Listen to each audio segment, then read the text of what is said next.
Okay, so another important concept that we're gonna wanna teach our horses is the concept of duration. So duration means that the horse is going to continue doing the behavior for a longer and longer time, for a longer and longer duration before we reward or before we move on to the next behavior. So this could be static duration, standing still. So maybe standing still at the mounting block, standing still in the cross ties, standing still while they're tied to the trailer. Or it could be holding their nose on a target for something like a cooperative care, like veterinary procedure, maybe for a blood draw or something like that. Or it might also be a dynamic duration where, say, we're asking the horse to maintain a trot for longer and longer distances before we reinforce them. So you might start with a couple of strides, and then you're progressing up to trotting down the long side of the arena, and then you're progressing to trotting all the way around the arena to maybe now we're trotting for 10 or 15 minutes without stopping. You can build that duration wherever you need to take it for an individual behavior. So duration is a concept that horses have to learn. It's kind of like a big picture concept that they need to grasp. And then you can kind of build it into more and more behaviors once they have the general idea down. It can be a little slow sometimes in the very beginning to get the concept going, but once they get it, it becomes easier to generalize the concept to other behaviors.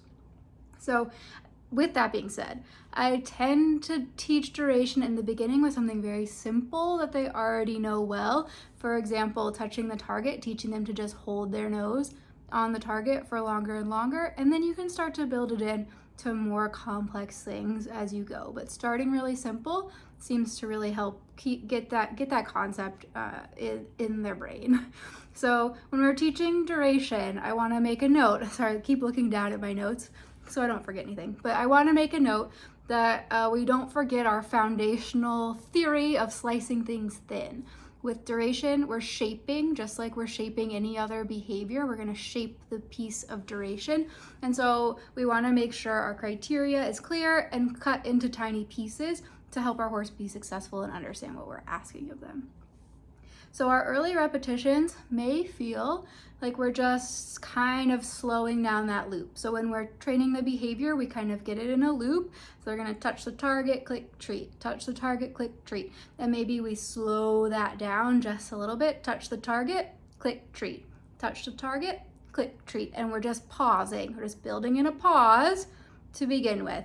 And then that pause becomes 1 second, becomes 3 seconds, becomes 10 seconds, becomes 10 minutes eventually, right?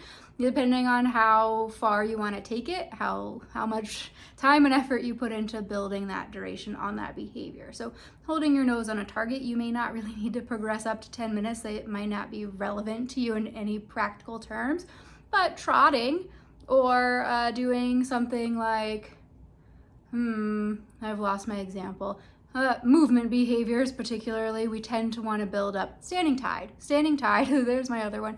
You might really benefit from building duration to quite long amounts of time, but the nose on the target you may not take quite as much time for. So it's up to you to determine what's important to you and train what is important to you into your horse.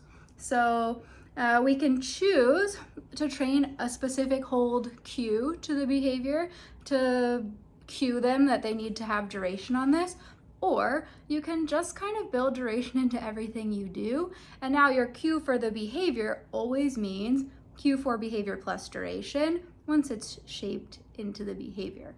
So I kind of have like a dog training example. You can train the dog to sit and then stay. So sit just means sit, and then stay means sit and stay sat.